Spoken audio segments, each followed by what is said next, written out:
கிருபையினால ரட்சிக்கப்பட்டோம். போன வீடியோவில் சொன்னீங்க இயேசு எல்லாத்தையும் எனக்காக பரிகரிச்சிட்டாருன்னு. அப்போ தினமும் பாவம் செஞ்சுட்டு ஜாலியாக இருக்கலாமேக்கா? அந்த மாதிரி தவறான எண்ணங்கள்லாம் இன்று பெரும்பாலும் கிறிஸ்தவங்களே காணப்படுது.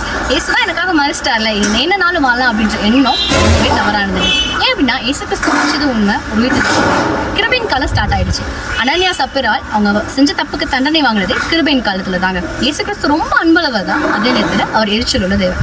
ஸோ அவர் நம்மளை மீட்கிறது, ரத்தத்தினால நம்மளை மீட்கிறது, நம்ம பாவத்துக்கான செகண்ட் சான்ஸ் கிடையாது, பரிசுத்துக்கான வாழ்றதுக்கான ஒரு வாய்ப்பு தான்.